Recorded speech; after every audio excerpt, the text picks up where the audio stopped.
하나님 말씀 함께 보겠습니다. 구약성경 민수기 16장 41절 말씀입니다. 구약성경 민수기 16장 41절로 50절까지의 말씀인데요. 우리 같이 한 목소리로 함께 읽도록 하겠습니다. 41절부터 50절까지 우리 같이 읽도록 하겠습니다. 같이 읽겠습니다.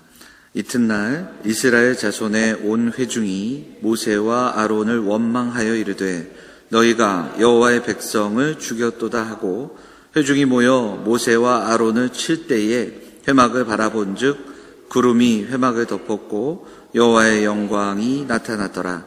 모세와 아론이 회막 앞에 이르매 여호와께서 모세에게 말씀하여 이르시되 너희는 이 회중에게서 떠나라. 내가 순식간에 그들을 멸하려 하노라 하시매 그 두 사람이 엎드리니라. 이에 모세가 아론에게 이르되 너는 향로를 가져다가 제단의 불을 그것에 담고 그 위에 향을 피워 가지고 급히 회중에게로 가서 그들을 위하여 속죄하라. 여호와께서 진노하셨으므로 연병이 시작되었음이니라. 아론이 모세의 명령을 따라 향로를 가지고 회중에게로 달려간즉 백성 중에 연병이 시작되었는지라. 이에 백성을 위하여 속죄하고 죽은 자가 산 자 사이에 섰을 때에 연병이 그치니라. 고라의 일로 죽은 자 외에 연병에 죽은 자가 14,700명이었더라. 연병이 그침에 아론이 회막문 모세에게로 돌아오니라. 아멘. 사랑하는 우리 성도 여러분, 주의 이름으로 문안을 드립니다. 또 오늘 이 이른 아침에 함께 우리 예배하는 우리 사랑하는 우리 성도들에게도 감사를 드립니다. 많이 보고 싶고 그립고 한 때인데요. 우리의 살아가는 삶이 좀 흔들리고 또 무너져가는 것 같은 그때에 더 모여 기도하는 게 맞지만 지금의 상황 속에서 사회적인 혼란들을 함께 이겨나가야 하기에 교회가 지난주에 이어서 이번 주에도 이렇게 직접 우리가 함께 하지 못하고 또 영상으로 우리 성도들을 만나게 됩니다. 주일 예배 그리고 수요 예배는 영상으로 우리가 함께 예배하고 또 주보에 나오는 가정 예배 그리고 매일 새벽마다 드리는 예배는 음성으로 함께 하고 있습니다. 지난주 주일 지나고 한 주 동안 우리 성도님들이 또 전화도 주시고 문자, 카톡으로 많이 연락하셨습니다. 그래서 잘 예배 참석했다 그리고 또 잘 듣고 있다고 조언도 해주시고 또 격려해 주셔서 정말 감사드립니다. 이 시간들이 정말 쉽지 않은 시간이지만 낙심과 한숨만으로 보내는 시간이 아니라 우리를 돌아보고 그리고 또 우리가 서 있는 그곳에서 정말 하나님을 예배한다는 것이 어떤 삶인가, 예배자의 삶이라는 건 또 어떤 모습인가를 좀 우리가 가정에서 또 우리가 서 있는 그 자리에서 좀 경험할 수 있는 그리고 돌아볼 수 있는 그런 시간들이 될 수 있었으면 좋겠습니다. 오늘도 우리에게 주시는 말씀을 통해서 하나님의 마음, 하나님의 뜻을 깨닫는 그런 시간이 되기를 바랍니다. 자, 우리 가족들끼리 오늘 여기 오신 분들은 또 오신 분들끼리 잠시 인사하도록 하겠습니다. 잘 오셨습니다. 반갑습니다. 또 우리 옆에 있는 가족들도 인사하시죠. 자, 이스라엘의 광야 생활이 순탄치 않았습니다. 그것을 이제 보여주는 그 장면이 몇 장면이 있는데 그 중에 대표적인 것이 이제 민수기 13장 14장에 나오는 가데스 바네아 사건입니다. 사실은 조금 더 일찍, 아주 일찍 그 가나안 땅에 들어갈 수 있었음에도 불구하고 이스라엘 백성들이 40년 동안 광야를 헤매게 된 사건이 바로 가데스 바네아 12정탐꾼의 사건입니다. 자, 그리고 나서 시간이 좀 흐른 이후의 일이 오늘 이제 16장의 배경이에요. 자, 광야 생활을 우리가 좀 보면 이스라엘 백성들이 참 불평하고 탄식하는 이야기들을 우리가 여러 번 듣지 않습니까? 오늘 본문이 바로 그 대표적인 이야기인데요. 고라 자손의 반역의 이야기입니다. 그 고라 자손의 반역은 그 출애굽 사건에서 일어났던 반역 사건 중에 가장 조직적이고 또 그리고 준비된, 그래서 우발적이거나 또 감정적인 것이 아니라 조금 더 준비된 그런 조직적인 반역이라고 할 수 있습니다. 그래서 모세와 아론에게 반역하고 이것을 계획해서 회중들을 또 그런 불안함과 불만을 이용해서 만들어낸 쿠데타입니다. 이 고라 자손만이 아니라 르우벤 지파가 참여했고요. 그리고 그 외에도 이름을 보면 다단이라는 엘리압의 아들, 그리고 또 온이라는 사람, 그리고 250명의 지휘관, 그 뒤에는 수많은 백성들이 함께 했던 그런 그 쿠데타, 그런 반역이었던 것을 보게 됩니다. 조금 더 사건의 배경을 좀 보면 이렇습니다. 이 고라 자손은 레위 지파였습니다. 그러니까 우리가 잘 아는 아론의 자손들과 같은 지파에 속한 사람들이었습니다. 그런데 출애굽을 한 이후에 제사장의 직분은 아론 지파가 맡게 됩니다. 그리고 고라 자손은 어떤 역할을 하게 되냐면 성물을 어깨에 매는 그런 그 일을 맡은 사람들이 바로 고라 자손입니다. 같은 지파 안에 있는데 아론의 자손은 제사장이 되고 고라의 후손들은 성물을 매는 힘든 일을 하게 된 거죠. 그러니까 이게 계속해서 지나가다 보니까 불만이 쌓이게 된 겁니다. 왜냐하면 같은 지파인데 왜 우리는 이렇게 힘든 일만 하고 저들은 제사장을 할까? 이런 그 불만이 계속해서 쌓여 나간 거죠. 그리고 사실 이 불만은 고라 자손만이 아니었습니다. 아까 제가 말씀드렸지만 여기에 그 반역에 참여한 지파가 하나 있었는데 르우벤 지파입니다.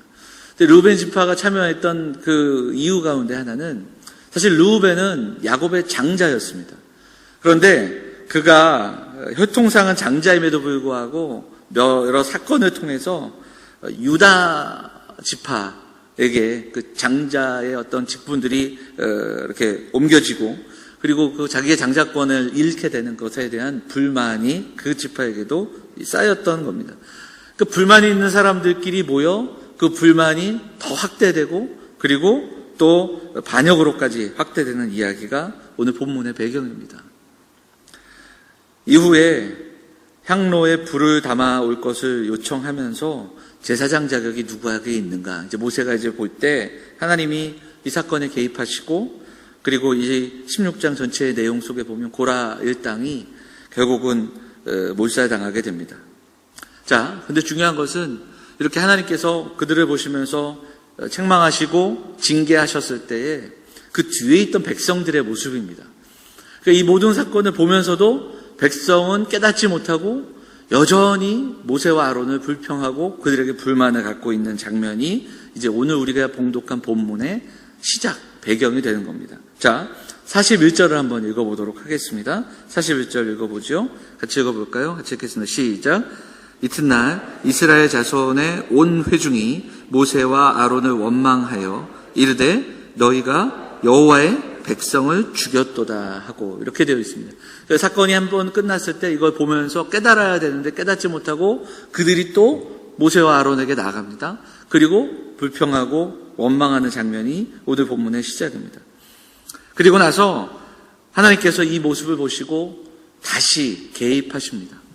그리고 분별하지 못한 그 백성들을 향해 진노하시는 장면, 그리고 그 백성들에게 오늘 본문의 표현대로 연병, 전염병이 시작되는 그런 이야기입니다. 그러니까 오늘 본문의 이야기는 성경에 나오는 몇 번의 그 어떤 그 전염병의 이야기 중에 하나입니다. 그리고 하나님의 진노의 심판의 이야기 가운데 하나입니다. 이거 비슷한 이야기가 몇 번 나오는데 그 중에 하나가 사무엘하 24장의 이야기입니다. 그러니까 한 500년 후의 이야기가 되는데 사무엘하 24장 15절 말씀 한번 읽어볼게요. 같이 읽겠습니다. 시작. 이에 여호와께서 그 아침부터 정하신 때까지 전염병을 이스라엘에게 내리시니 단에서부터 브엘세바까지 백성의 죽은 자가 7만 명이냐. 이 이야기는 다윗 때에 다윗 왕 말년에 인구조사가 있었습니다. 근데 하나님 보시기에 큰 죄가 되었고요. 다윗이 자신의 군사력과 경제력을 과시하고 교만하고자 하는 그 마음을 책망하시고 그리고 전염병을 통해 징계하게 됩니다. 성경을 보면 이렇게 하나님의 진노와 징계의 이야기가 전염병으로 나오는 구절들이 있습니다.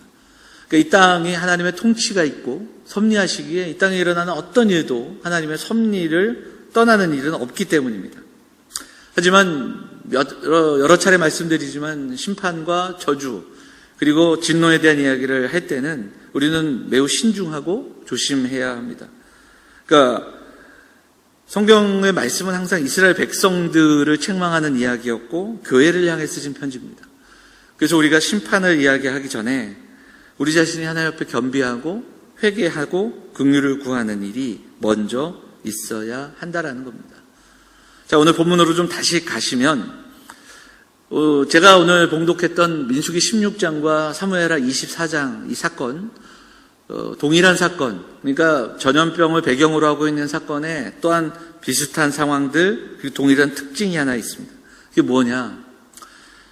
안타까운 상황 그리고 백성들이 죽게 되는 상황에서 모세와 아론이 보여주는 모습, 백성들이 원망을 받았고 불평과 불만의 대상이 되고 그리고 반역의 대상이 됐음에도 불구하고 그 백성들이 받는 그 대가, 그 죄의 대가를 당연하게 여기지 않고 아파하고 그들을 위해 기도하는 모세와 아론 그리고 다윗의 모습을 우리가 오늘 함께 묵상하기를 바랍니다. 오늘 본문을 보면 46절에서 모세가 아론에게 부탁을 합니다. 향로를 가지고 제단에 불을 담고 향을 피워 회중에게로 가라. 그리고 그들을 위해 속죄하라. 이렇게 이야기합니다. 한번 생각을 해볼까요? 수십만 명이 광야에서 야영을 합니다. 전염병의 그림자가 그들에게 다가오고 있습니다. 그 진영을 덮기 시작합니다. 아론이 무엇을 하고 있습니까? 성전에 불을 담아 그 향로를 가지고 뛰어갑니다. 달려가서 그리고 죽음의 그림자를 막아서고 있는 겁니다. 더 이상 가지 말라고. 더 이상 이제 이 길을 멈추라고. 성경에서 향이 나오는 장면은 기도와도 자주 비유되는 단어이기도 한데요. 온몸으로 죽음의 그림자를 막아서고 있습니다. 전염병을 막아서는 아론의 모습이 본문을 통해서 우리에게 선포되고 있습니다. 그리고 마지막에 보면 하나님께서 진노를 거두고 계십니다. 사무엘하 24장도 마찬가지입니다. 24장 17절 한번 읽어보도록 하겠습니다. 같이 읽을까요? 시작. 다윗이 백성을 치는 천사를 보고 곧 여호와께 아뢰어 이르되 나는 범죄하였고 악을 행하였거니와 이 양 무리는 무엇을 행하였나이까? 청하건대 주의 손으로 나와 내 아버지의 집을 치소서 하니라. 다윗도 지금 천사를 가로막고 있습니다. 그리고 고라 자손의 어떤 반역 때 향로를 들고 백성들 앞으로 나아갔던 아론의 모습처럼 그 아론의 마음과 같은 마음을 품고 기도하고 있습니다. 하나님의 진노를 대제사장 아론이 그리고 왕인 다윗이 온몸을 향해 막아서고 기도함으로 하나님의 심판이 막아지는, 멈춰지는 장면이 오늘 우리가 함께 나누는 본문의 이야기라는 겁니다. 하나님의 진노와 심판은 분명히 있습니다. 성경 곳곳에 하나님이 이 땅을 향한 경고의 말씀과 그리고 하나님이 주시는 그 이야기들이 분명히 있습니다.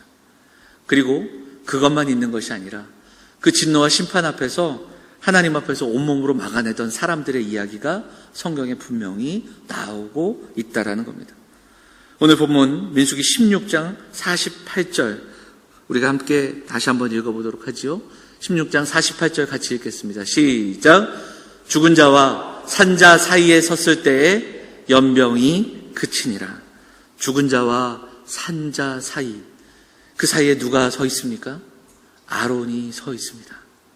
아론이 향로를 들고 그 자리에 막아 서 있습니다. 죽은 자와 산자 사이에 다윗이 서 있습니다.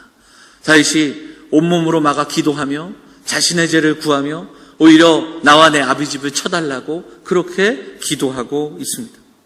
삶과 죽음의 그 경계의 자리에 서서 막아서고 기도하고 하나님의 긍휼을 구하는 아론과 그리고 다윗의 모습을 우리가 함께 묵상하기를 바랍니다.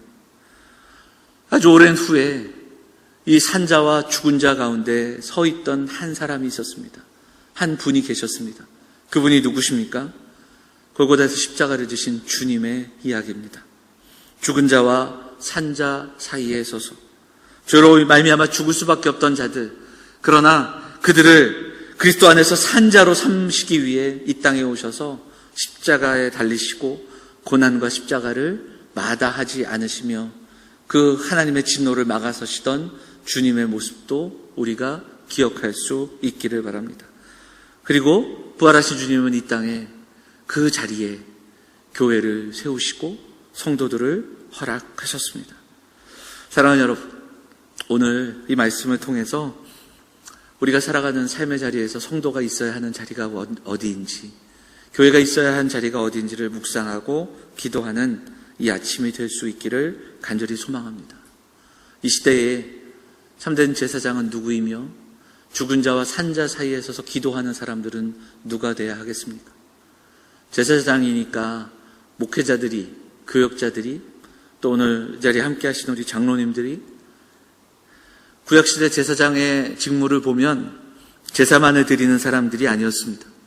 율법을 가르치고 거룩한 삶을 보여주고 때로는 공동체 안으로 들어가 재판을 감당하고, 그러니까 성전만을 지키는 자들이 아니라 제사만을 담당하는 자들이 아니었다라는 겁니다. 종교개혁 때 칼빈과 루터는 우리에게 소명이 있다고 분명히 가르쳤습니다. 그 내용은 바로 우리 모두가 제사장이라고 그렇게 가르쳤던 그 내용임을 보게 됩니다. 베드로전서 2장 9절을 보면 베드로 사도는 성도는 이 시대의 왕같은 제사장이라고 분명히 이야기합니다. 왕같은 제사장 된 성도, 세상의 아픔과 이 세상을 향한 하나님의 진노 앞에 교회가 있어야 할 자리는 어디입니까? 그리고 왕같은 제사장인 성도가 있어야 할 자리는 어디가 되겠습니까?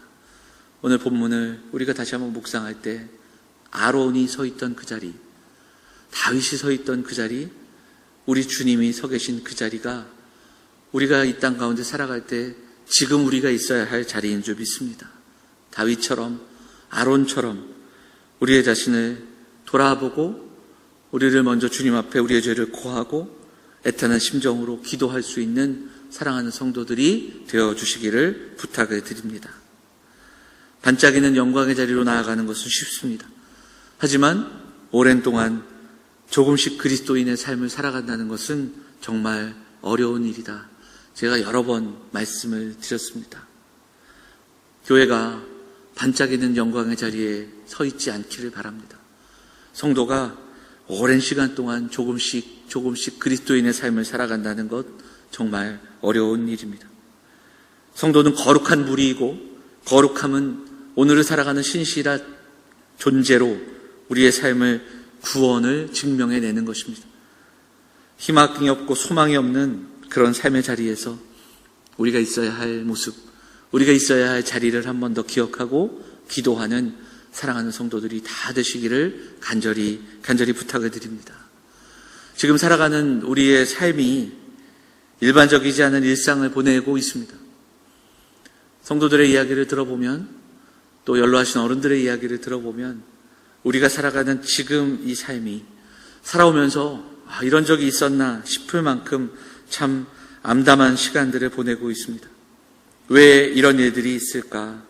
왜 하나님께서 이런 일들을 허락하실까? 우리가 다 알 수 없는 때를 보냅니다. 그러나 성도가 있어야 할 자리가 분명히 있습니다. 교회가 서 있어야 할 자리가 있습니다. 오늘 우리 교회가, 그리고 우리 성도들이 그 자리에 서기를 바랍니다. 죽은 자와 산 자 사이에 서서 삶과 죽음의 경계에 서서 온몸으로 막아섰던 아론과 다윗의 모습처럼 우리가 그렇게 기도하며 하루하루의 삶을 살아갈 수 있기를 원합니다. 두려움에 떠는 백성들을 위해 하나님의 은혜를 구했던 아론의 모습을 기억하기를 원합니다. 여러 가지로 힘들고 어려운, 또 두려움 속에 있는 우리 일상의 삶이지만 먼저 우리를 돌아보고 우리의 죄와 우리의 연약함과 또 우리의 부족함을 하나님께 구하며 용서를 구하고 기도하는 우리 모두가 되기를 바랍니다. 그리고 함께 모여 예배함이 얼마나 귀하고 또 함께 교제하고 삶을 나누는 공동체가 얼마나 소중한가를 다시 한번 생각해보는 그런 시간들이 될 수 있기를 원합니다. 매일 주어진 삶의 여유가 당연한 것이 아님도 우리가 깨닫게 됩니다. 또한 그동안 우리가 얼마나 나태하고 게을렀는가를 살펴보게 됩니다. 구원의 기쁨과 감격을 함께 나누지도 못했음을 깨닫게 됩니다. 진리가 없는 비진리의 집단인 그 신천지 이야기를 우리가 들으면서 그들이 보여줬던 그 전도와 열심을 우리가 오히려 보게 됩니다. 기존의 교회에서 상처받고 또 아파했던, 소외됐던 사람들이, 그리고 젊은이들이 신천지를 찾은 이야기를 들으면서 그동안 교회가 어디에 서 있었으며 하나님의 백성들이 도대체 어디에 섰는가를 돌아보게 되는 시간입니다. 사랑하는 성도들이 다시 한번 이때, 이 힘들고 어려운 이때에 이 시대를 향한, 우리를 향한 하나님의 뜻과 또 하나님의 일하심과 하나님의 한숨을 들을 수 있는 그런 눈과 귀를 갖게 되는 시간이 되기를 간절히 기도합니다. 오히려 이때에 세상을 위로하는 그 자리에 우리가 서 있기를 바랍니다. 두려움을 반이 되게 하는 그 자리에 우리가 있기를 원합니다. 주저앉아 있는 사람들, 어려운 사람들에게 손 내밀고 그들을 위로할 수 있는 그 자리에 교회와 성도들이 있기를 간절히 소망합니다. 거짓과 불의와 모략과 몰상식으로 손가락질 받고 있는 신천지 그 집단과 우리가 무엇이 다른지를 제대로 보여줄 수 있는, 우리가 이 땅을 어떻게 섬기며 어떻게 품으며 어떻게 기도하며 살아가고 있는지를 보여줄 수 있는 그런 시간들이 될 수 있기를 원합니다. 우리가 가진 소망의 이유가 무엇인지를 보여줄 수 있는 성도들의 삶이 되시기를 간절히 소망합니다. 제가 우리 성도들에게 몇 번 말씀을 드렸습니다. 자신의 경건과 개인의 경건을 교회에 위탁해서는 안 됩니다. 목회자에게 전부 위임해서도 안 된다고 말씀을 드렸습니다. 어렵고 힘든 시간이지만 우리 각자가 하나님의 말씀 앞에 서고 교회와 교회의 권위 위에 하나님의 말씀의 권위가 있음을 다시 한번 깨닫는 시간들이 되고, 말씀을 가까이 하고 말씀을 읽고 말씀을 붙들고 기도함으로 우리 개인의 경건, 우리 각자의 삶 속에서 기도하며 말씀 보는 그 시간들을 확보하고 또한 세워가는, 성도들의 경건함이 바르게 세워지는 그런 시간들, 가족들이 함께 모여 예배하는 가정 예배의 시간들이 그렇게 세워지는 우리 성도들의 시간이 될 수 있기를 간절히 소망합니다. 두세 사람이 내 이름으로 모인 곳에 함께 하시겠다고 약속하신 주님의 약속을 경험하는 우리 가정들, 우리의 자녀와 우리의 가정과 공동체와 나라와 민족을 위해 우리가 온몸으로 온 마음을 다해 기도하며 기도의 자리를 만들고, 오늘 우리가 읽은 본문처럼 죽은 자와 산 자 사이에 서서 삶과 죽음의 경계선에서 두려움에 그친 것이 아니라 온몸으로 기도하며 막아섰던 아론과 다윗의 모습처럼, 그리고 죽은 자들을 살리시기 위해 십자가에 지신 우리 주님의 모습처럼 오늘 이 시대도 그 모습처럼 그 자리에서 왕같은 제사장으로 기도하며 예배하며 제사장 된 삶을 회복하고 오늘을 살아가는 우리 사랑하는 영암의 성도들, 사랑하는 가정들 다 되시기를 주의 이름으로 축원을 드립니다.